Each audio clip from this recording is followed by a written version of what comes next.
Ciao Piero, Ciao Alon, how are you? va Come bene? stai? Perfettamente. Good to see you. Thank you so much for Perfect. sitting down with me. Thank you I to know you to invite me to this new experience for me, let me say. It's my this first is time, my first live on Facebook. Thank you. Thank you good. to invite me. I'm very honored to have you because I've been twisting your arm quite some years to come on the show. For those that don't know Piero, Piero is literally the silent force in the magic duo behind the amazing Italian jewelry brand, NANIS.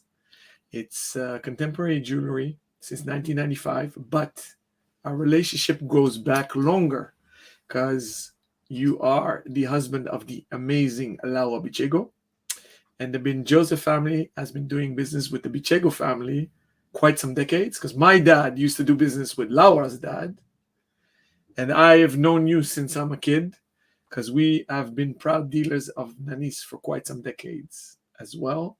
I'm a huge fan. And although Laura is the face of the company, and both of you are very sweet and modest, you're very silent and you don't want to come on screen. Well, But after having Laura twice as a guest, I wanted you on the show thank you. because you guys design everything, you manufacture everything in-house. In the watch industry, we talk about the manufacture, and you guys recently changed your slogan and logo to Fabbrica dell'uso italiano contemporaneo. And you guys finally emphasize on your strength of doing everything in-house. And that's what I wanted to talk about the craftsmanship that you lead, because you guys have, I believe, over 50 crafted goldsmiths and people in your factory, correct? Correct. Yeah. All right. Before we do so, I want to learn about the man, Piero. So you First of told all, me, let me thank you for the word that you say for on me, on the company, and on the long-term relationship that we had, included your father relationship with my father-in-law. thank That's you. It's I want to confirm, and I want to say this is so important for us, and there's so high value for every relationship, and even more for our relationship. And I'm not agree with you when you say that I'm so silenced, because all of my staff is not on the same opinion. It's not on the same opinion, because they say that sometimes I'm the one who talk too much, because I'm trying to transfer the knowledge and trying to transfer the value and trying to transfer the feeling that we have.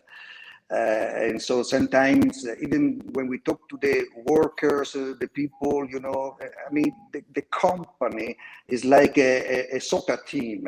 They work so closely, and so sometimes they fight, they discuss, and so I have to talk to them, to keep them close and talk to them. And so once again, they are not so agree with your definition that I'm so silent. But I have spoken to I I've spoken to quite some colleagues of yours, and never ever have anybody said a bad word about you.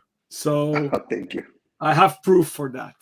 Um, so we always start the show with either a jewelry check or a wrist check. So I'm very curious, you as a man, do you wear any NANIS jewel today?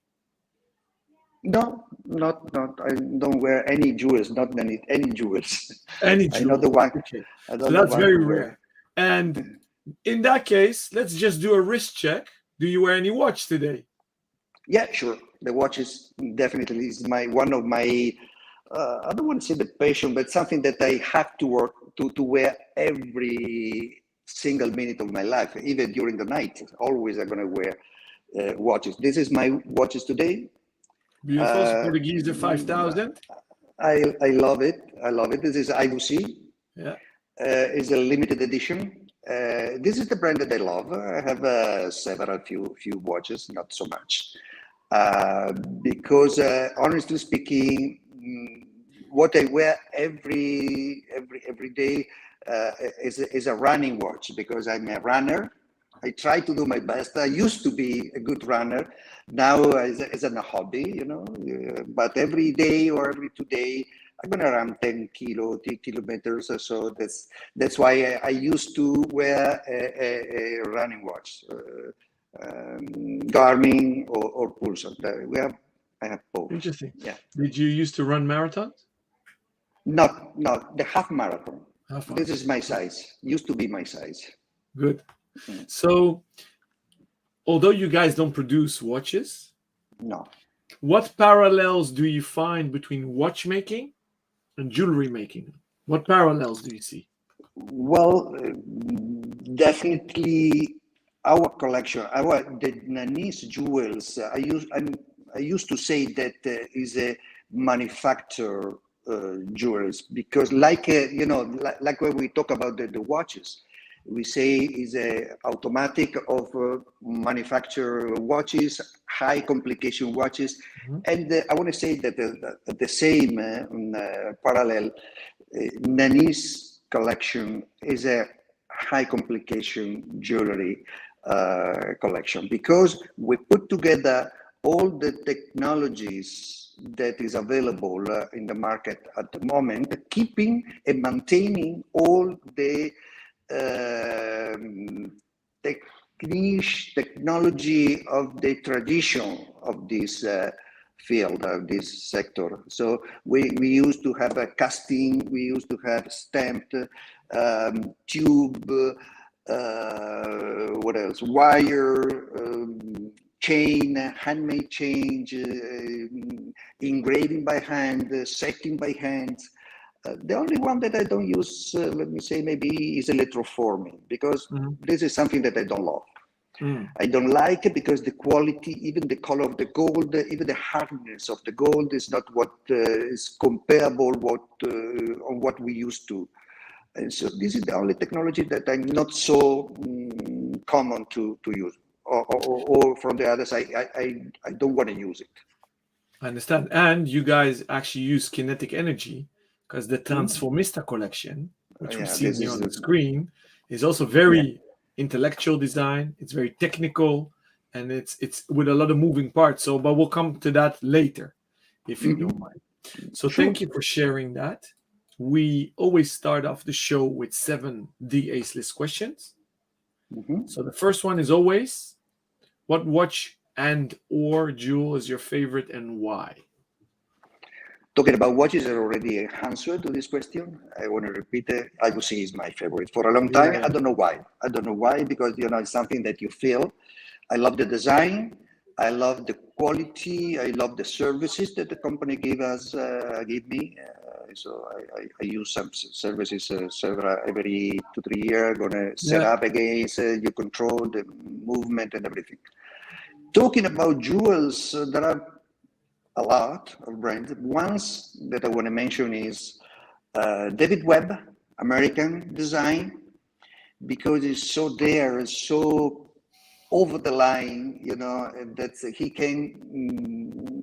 can use different material in different way.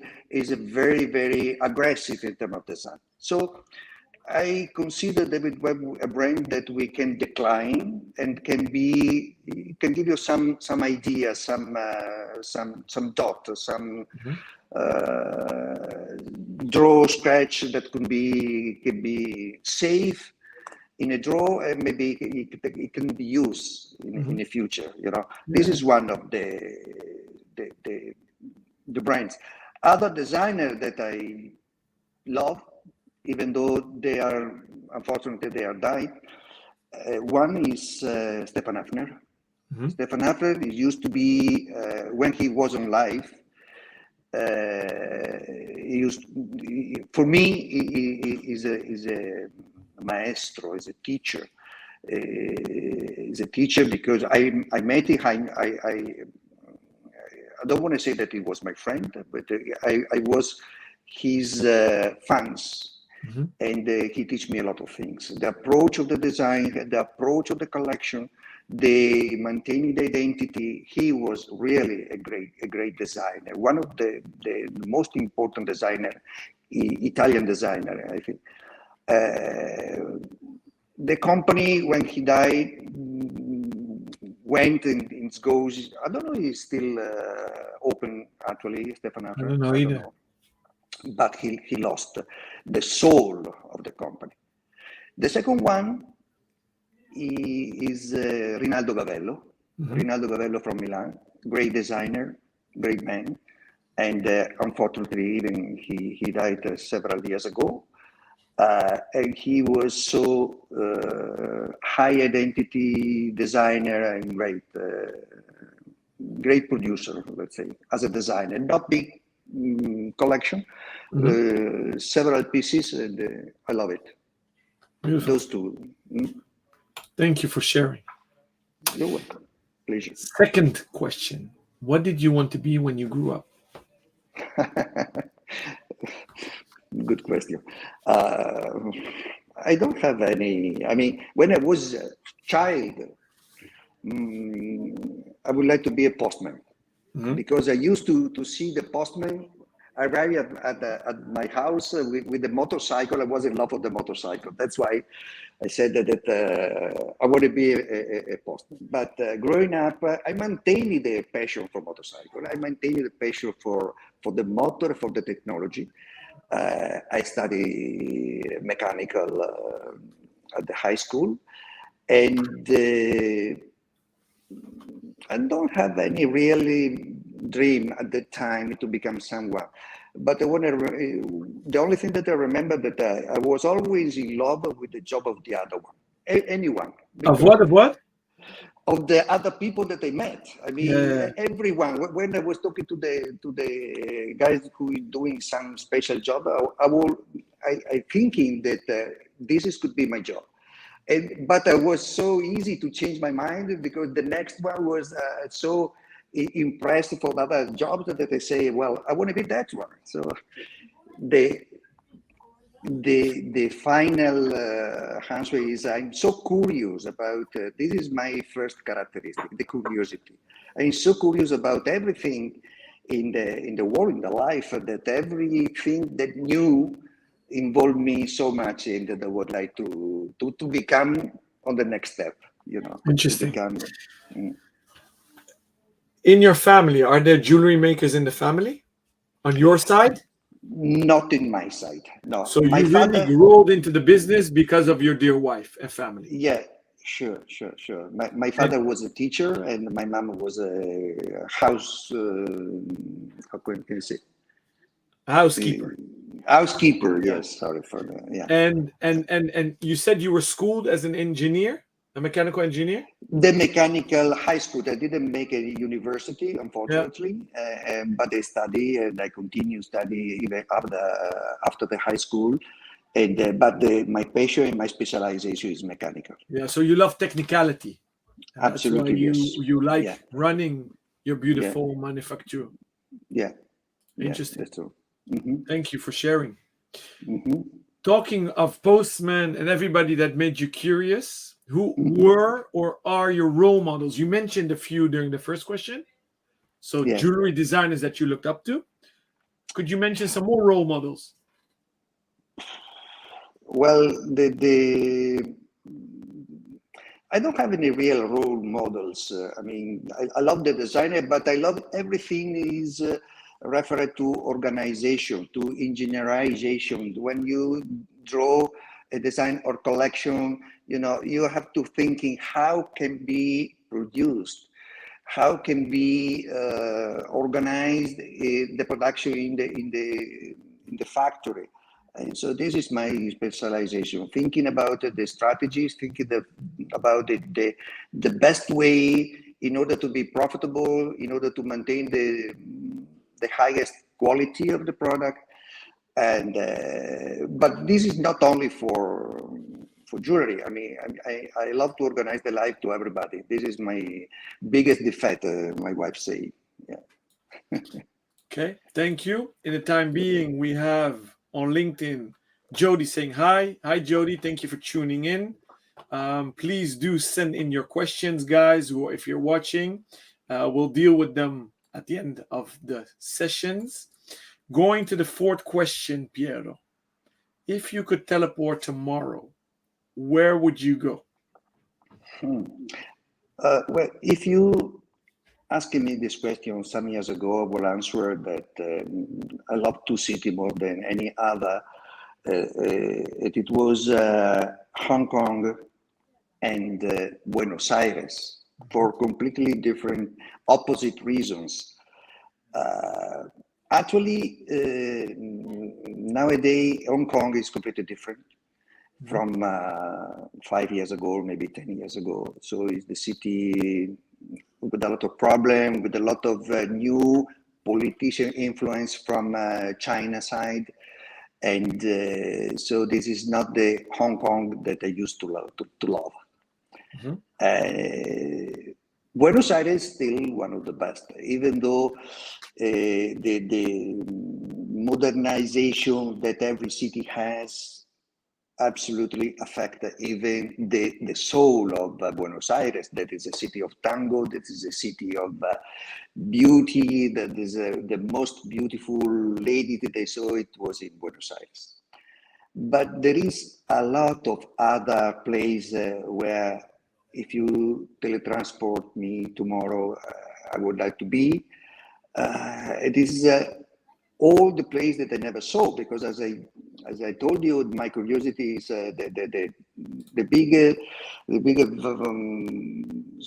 value and my biggest defect, you know. And every place that I would like to see, to discover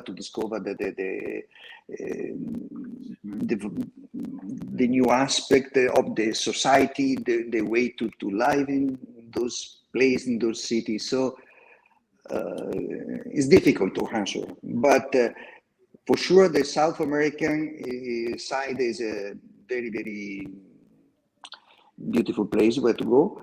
But maybe if I want to say one place, could be Japan. Is a place that I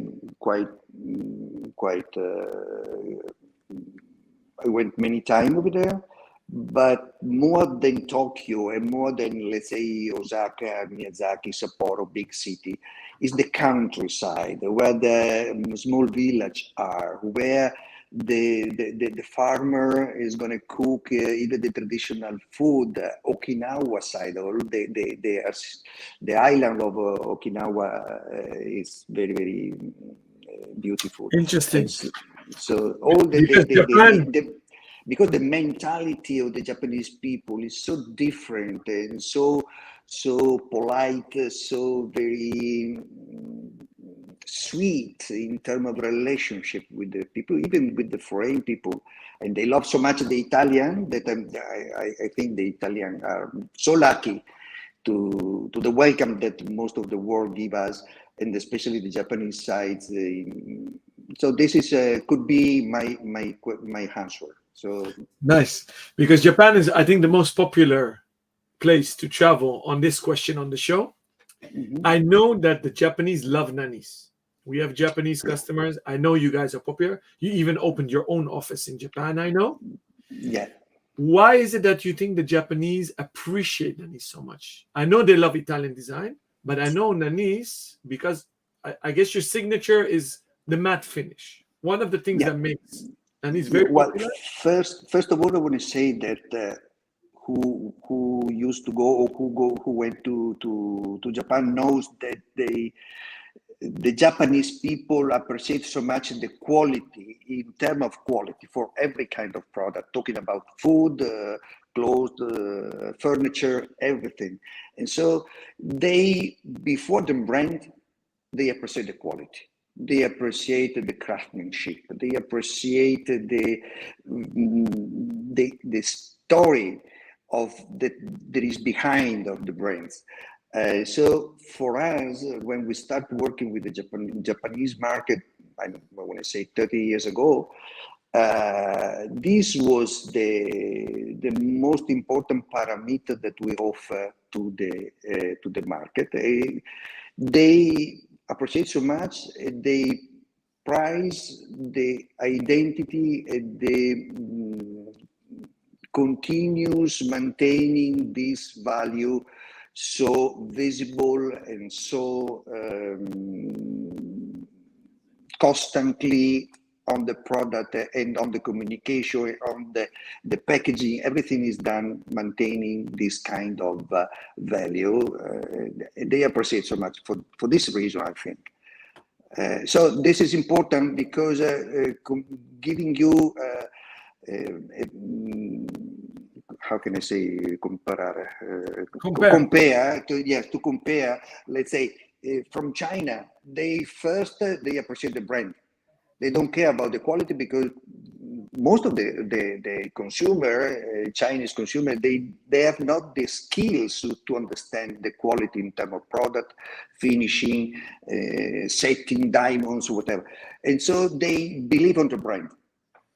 From the other side, the Japanese, all their history, they was teaching to understand first the quality about the fabric, about the wood, about the food, everything. That's why they eat a lot of raw food, raw fish, a lot of vegetable, and so they recognize exactly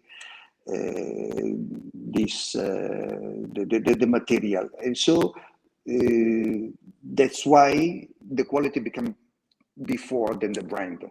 Obviously, they appreciate the brand. Obviously, they appreciate how to talk about what there is behind the maintenance of 100% Italian, made in Italy. So this is something that they appreciate so much. Perfect. Thank you so much. In the time being, we have Lauren joining us with an emoticon saying 100%. Thank you for tuning in, Lauren. If you have any questions, please let us know. I know she just graduated from CREA in Geneva, is where I'm also a guest lecturer. So I know she's getting a good education. Going to the fifth question. What book are you currently reading, or what book did you recently read that you liked and recommend? I'm not the great readers of books, but I love in terms of writer, you probably know, is Philip Roth, American, Jewish. He died a couple of years ago. I would say that I read almost everything that he wrote. And the last one that I'm reading, I don't know the title in English, but I have here is Quando lei era buona, so when she was good.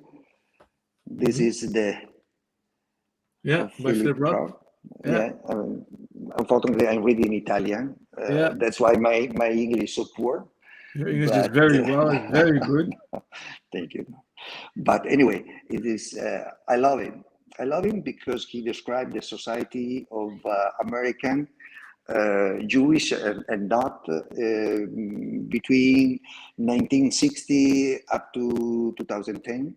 Is the 50 years of feeling and history of the country that I love so much. I love America. I love the mentality, and I love his capacity to describe mostly even the Jewish mentality, the approach of the problem, the importance of the family that they have. So this is my favorite one. Definitely, the second one is far away. Interesting. Talking of America, I know NANIS is very popular there as well. Why is that? Is it because of the modernity of NANIS? NANIS is very contemporary. Everything you guys make is new. You don't do copy-paste. Everything is creative, create from zero. Is it that what attracts the Americans? Yes, I want to say yes. The Italian style is so appreciated from the American market. This is another important. That's why NANIS Italian Jewels is we recommend the Italianity of the product and the capacity of the Italians to maintain their identity and to design everything in house. As you said at my presentation. This is one of the conditions. This is one of the parameters that they appreciate. It's a big market. It's a big market. There is a space for everyone. But the important thing is maintaining the relationship with the customer, because differently from the Japanese, the American customer used to jump from the brand to the other. They are not so loyal, let's say, correctly always. This is not Brand something loyal, that, let's call it. Yeah. but I want to say that our capacity, our strength is maintaining the relationship for a long term with our customers. So this is, it means a lot for us. And in the United States, we can say that we have a long-term relationship with all our customers. This is important. That's why we have an office in Miami, who is taking care about all the North American market, even in Canada. And we are still doing good business with them. Yeah, and that's something that I want to underwrite in this interview. That when you at the beginning said that you appreciate the relationship that is multi-generation between our two families, it's true. And you guys are very hands-on. Although you, as we hear, are a global brand, global offices, you guys are very hands-on. You have a big team, but you go yourself. Laura visits us every year in Amsterdam. We do trunk shows with her. Obviously, I follow her on all the social media channels. You guys visit every point of sale. You do trunk shows. You meet the end consumers. You guys are very hands-on. So that's what I want to compliment you. And I think that's one of the success facts. I believe the designs and the quality are paramount, but also the fact that you guys are so personable and authentic that really, really makes a difference, especially in today's society and business world. Yeah. Thank you for sharing that. Going to the sixth question.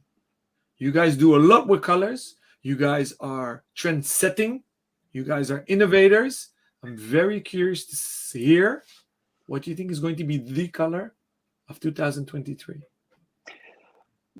Thanks God that the jewels field is not like the moda, the fashion that they every year have their different color, and so they change. So the life of our collection is much longer than the fashion sector. You just sharing with us the Amuleti collection that they have a lot of new color.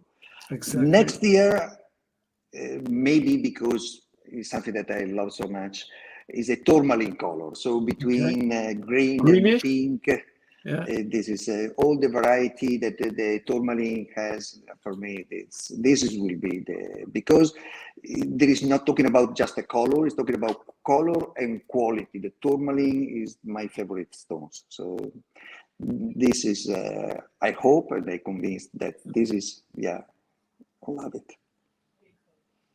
Pink and green and the transparency and the matching with the yellow gold engraving. Obviously, the price becomes a little bit higher compared to Amuleti. That Amuleti is an enterprise.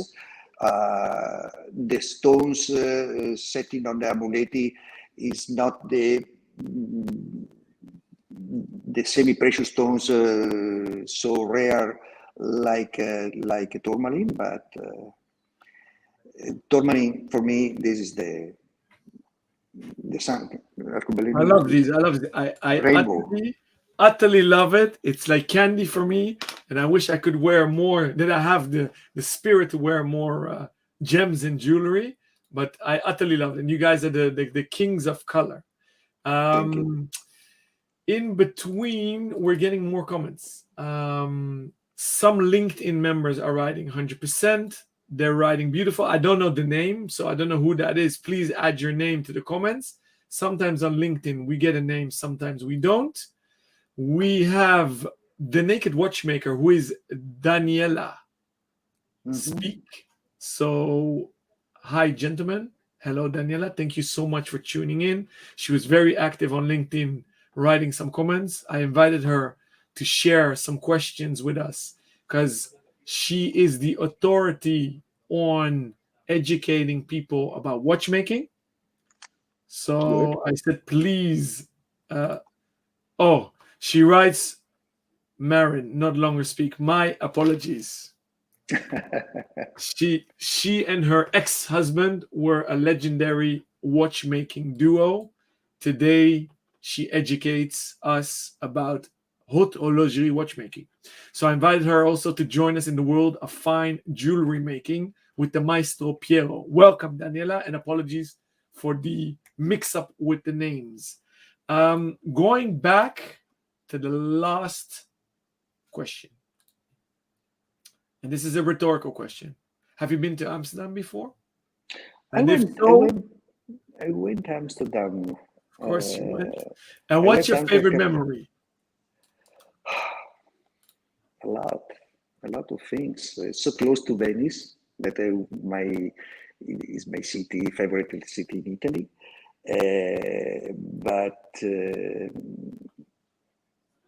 it's a city very comfortable for me. I feel at home when I'm in Amsterdam, even though I went 3, 4 times, not so much.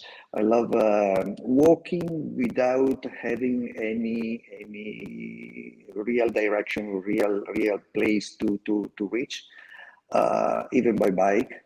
That's lovely. A lot of young people because due of the university and many reasons, but the food is great. It's a good city.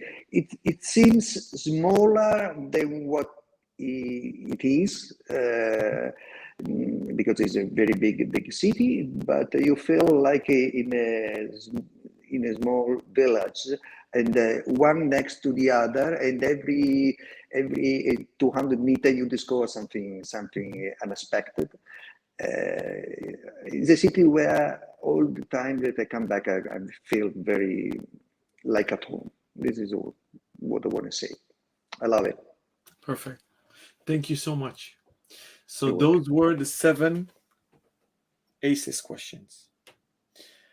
We have a lot of questions sent in to us beforehand from viewers who can join live on Instagram, Facebook, YouTube.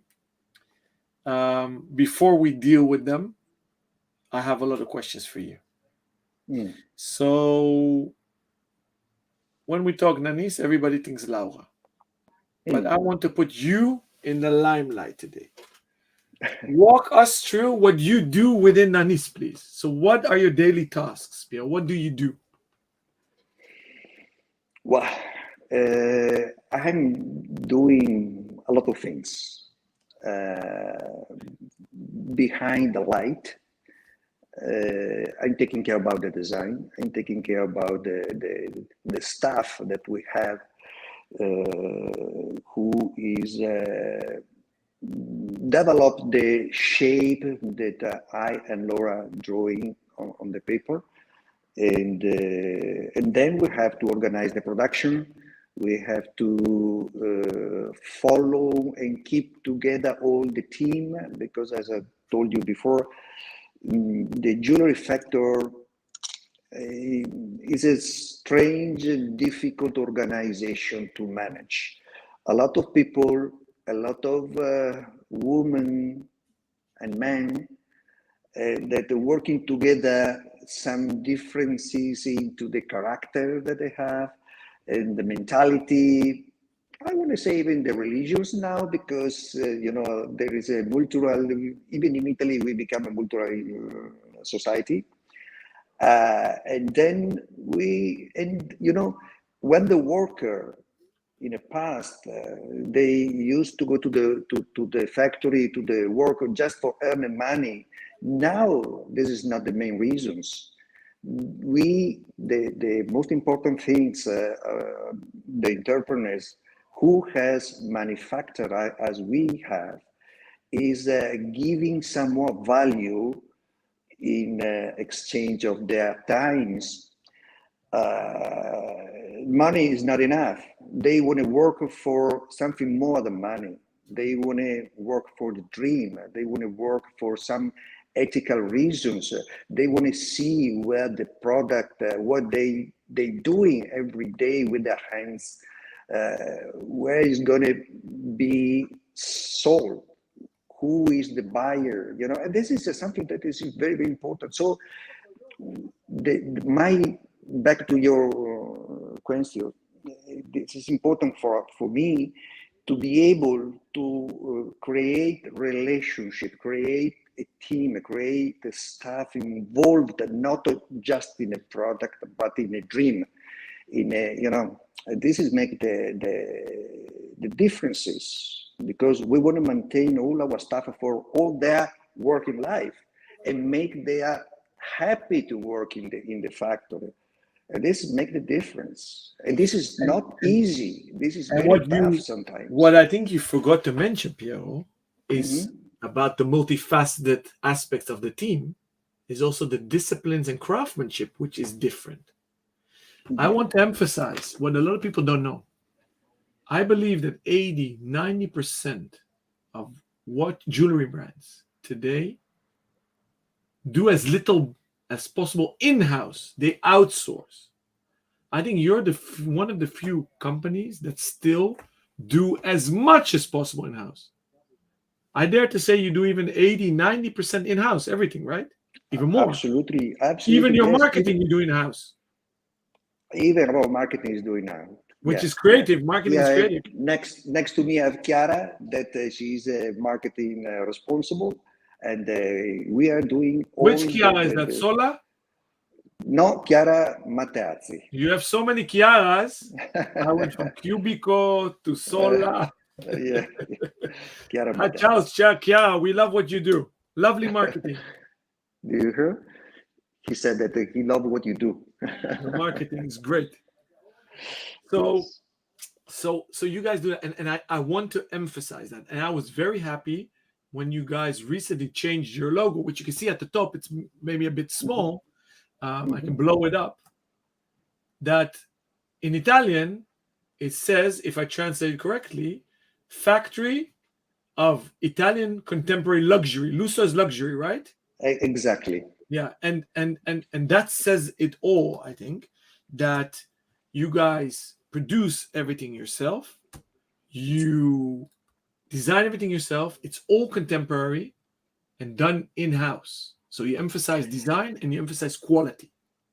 As you said, 80 to 90% is done in-house. It depends on the project. But even what we don't do in-house is done in, I want to say, in a area of Vicenza that is a district. And I think, I want to say that the district of jewelry, of Vicenza jewelry district is so high value for us, because sometimes there is something that cannot be done without this cooperation between the company in the area, because they have so many specialization. We are talking about an area of 200,000 people with 650 company. That means we have around 5,000 workers in an area of Vicenza, and we can find every kind of services, and talking about technology, talking about craftsmanship, talking about setting stones, suppliers. So we cannot be specialized in everything. But we have to take the latest technology, the latest skills and opportunity, talking about technology, that the market can offer. And Vicenza area is one of the fantastic. So I want to say 80-90% is done in-house, but the other 10 or 20% is done outside, but very close of the company. So that was a question one of the viewers sent in. Let me look for it here, which relates to what you were telling. So somebody sent us beforehand on YouTube, why is the Vicenza area in Italy, where you guys are based, you're in Trentino, no? Yes. Trentino in the heart of Vicenza, where is also the biggest jewelry fair as always. Why is that the heart of jewelry making originally? What's the history behind it? Well, the history of goldsmith in Vicenza has very far away roof. There are some sign before the Chris time, let's say before the 2000 years ago. But I wanna talk about Vicenza in the 1500 in the 15th centuries. We have the document to testimony to witness that there was 150 associated company with the notary sign, and this document actually is in the municipality of Vicenza. They show sometimes in the Museo of the Goldsmith that is in Vicenza. So the name of this organization was La Fraglia. I said the 150 company. You have to, all of those was more or less around the center of Vicenza, where the Piazza dei Signori is and the Basilica Palladiana is. So very in a small area. We are talking about Vicenza at that time was around 25 to 30,000 people. So it was very close to a small village, but there was already so much workers. The vicinity, the closest to high artists like Bellini, like other important workers, made Vicenza so important for goldsmith. From that times up to now, the growing of the sector of goldsmith passed through different situations, growing down. But at the 1960, after the Second War, there was so how can I say the very sparkling moment for the goldsmith. So, and the foreign market used to come very often to Vicenza for their buying. To the time the Vicenza show was the first issue of Vicenza show was in 1950. So it was dying outside, not into the building, outside in the Giardini Salvi in the garden. And one of the most important country buyer was the German people and the American people. And, you know, was really an exciting period, or the gold mist, the company who producing gold and for their export department, because so everyone, all the world would love having Italian jewels. And you talked about end of World War II. Did Italy unshackle itself from everything? Sure. And is that when you had a boost in modernity and contemporary design? Yeah. Is that where the root lies? Sure. Yeah. And what's interesting, you mentioned the 15th century, 16th century. The birthplace of culture in Europe lies obviously in the Roman era in Rome, in the Middle East of Italy, let's say. And then obviously at Venice in the east, northeast. Vicenza is northwest of Venice, right? Sure.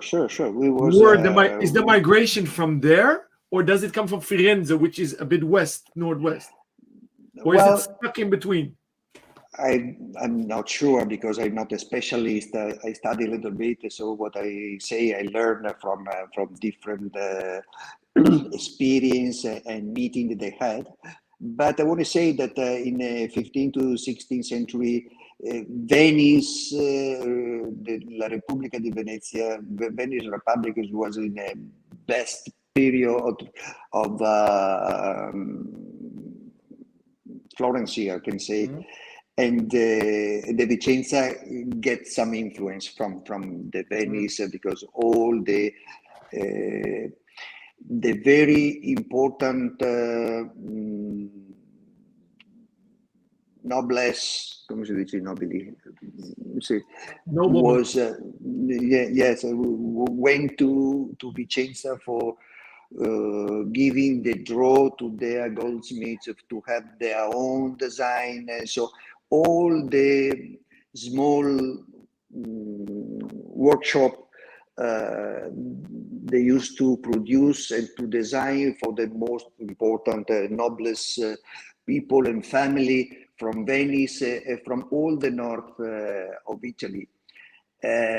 So that make Vicenza so specialized in the jewelry. We have a witness about this period, written witness that they are so important for us, and they are so exciting reading what's happened so many years ago in a small city like Vicenza, and learning that it was so important, even not only for the Vicenza area, but for all the Italian artists. And Florence was one of the very important part of this kind of artist rinascimento. How can I say rinascimento?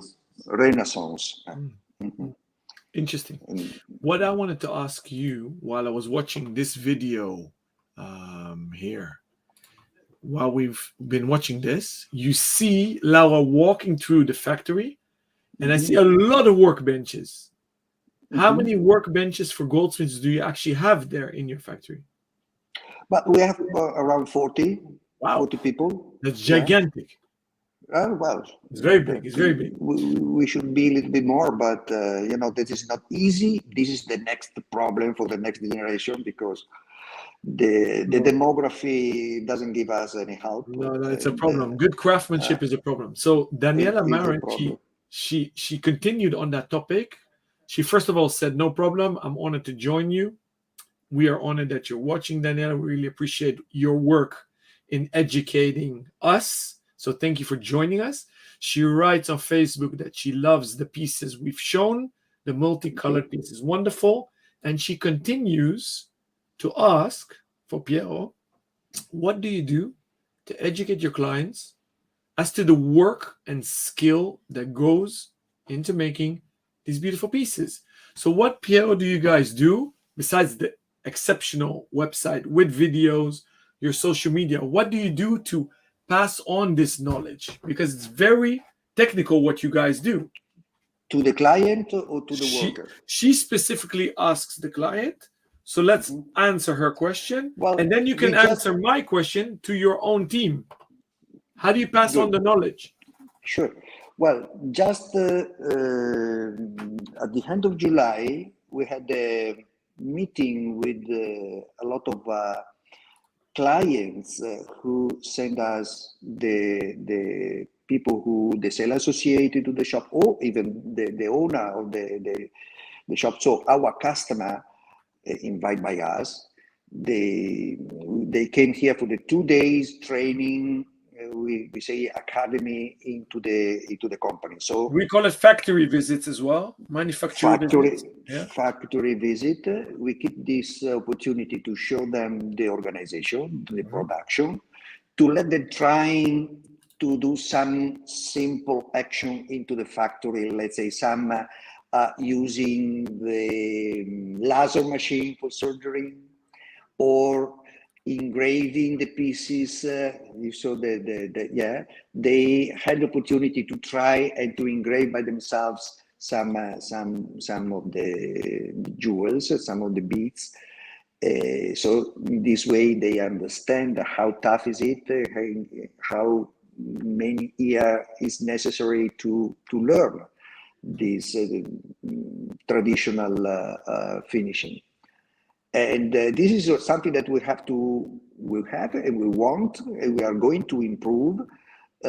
So we want to invite into our factory as much as possible our customer to see and to walk into our office and factory.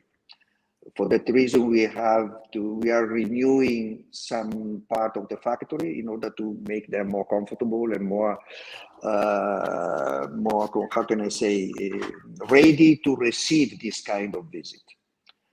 By the way,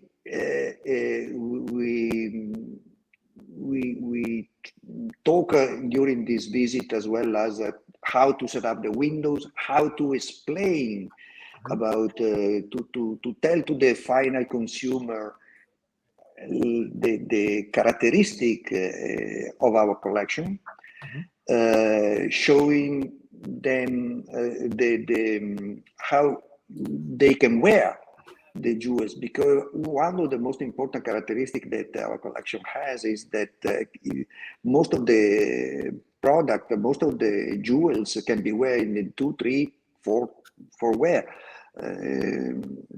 For weight. So this is a very, sometimes the seller associated to the shop, they don't know, because it is not easy to transfer when you draw and when you make a plan of the collection, that one pendant can become an earring and the ring can become a pendant and the bracelet become a necklace, you know. That's why it's important to have this kind of connection from the factory and the retailer channel, because we are from the same side of the table, and as much as we work closely, as much as we can succeed in terms of sales, in terms of how can I say, the satisfaction on the consumers, that when they buy jewels, as much they know, as much they can identify themselves on the product that they are going to buy, as much their satisfaction will be high. It depends of communication. Actually, there are so many channels to communicate, but be physically where the product is done, be physically and talk face to face to the designer. But let me say one more time, back to what I said previously, talk directly to the worker, even though they don't speak English, or they just, but there is a sign vocabulary that they can transfer. So sometimes the smiles, sometimes they are so happy to show to the clients what they do by themselves. So at the end of the meeting, all the clients said, "Thank you for the great experience that we give them." They used to answer. Last time I said, "Well, I'm the one who has to thank you, because you give us the opportunity to open our factory, to give us the opportunity to our workers to talk to you, to show what they do all the days, because they are not used. They don't have any stage." And giving the stage, giving the possibility to show their skills is something amazing. So once again, of everyone who want to visit the company, the factory, we are open to receive. Thank you. Thank you so much. I hope that answered your question, Daniela. We have the world record keeper here, Rocky. He has joined every single episode of the Aces Live, and I will always ask questions. So thank you for that, Rocky. He asks on YouTube, any plans to create men's jewelry? Good question. I want to be negative, unfortunately. No, because, I think the most important thing for a brand, or for the company who want to become a brand, because be a brand is a big word, and we are far away from this one. We want to maintain our identity. So the identity means doing so good what you are doing that nobody can complain about it. This is why we want to be very close to the needs that we have with the identity, with our shape. And the shape that we have is mostly female, is a soft, is a round, is a more, this is not close to the man that is more straight, you know, this one. Second is because the market is not going to give us so much request in this direction. I think even if we analyze the brand for men, there are very few, and year by year they are going down in terms of price point and quality. I don't want to mention everyone, but I want to say the unsucceeded project that I can consider in my experience was based on men jewelry. Men is more for watch, definitely, or some niche product, but it's something that is not for us. I want to jump in, Piero. Yin, yang. You started with the negative, I end with the positive. Yeah. Since we live in a metrosexual, gender fluid society, we sell your stretch bracelets with the gold beads, the matte beads, to men. Yeah. So, Rocky, next time you visit, I'll put a NANIS bracelet on your arms. I want to slowly end the show because we stop at 1 hour. Rocky, thank you so much for your question. I'll hook you up when you come. Daniela wrote, thanks, wonderful answer. Thank you, Daniela, for being so proactive on the show. Thank you. Our next episode in exactly 2 weeks is with Alexander Hahn of Gerard Hahn Rare Gems. I don't know if you know them, Piero. We also have been working with his father. So that's, again, a family affair, multi-generation. So everybody, please tune in. I want to thank all the viewers for this amazing show. I love the interaction. I love the questions. And most importantly, Piero, mille grazie. Thank you so much for sitting down with me. Thank you to you. Your English is perfect. You are a chatterbox. We could have done this many more hours. Rocky, he writes, we'll try it. Smiley. So I loved it. Thank you so much. And I hope to welcome you and the kids together with Laura in Amsterdam. I know Laura is coming at the end of the year again, which is a tradition. We've been doing that already for 5-6 years.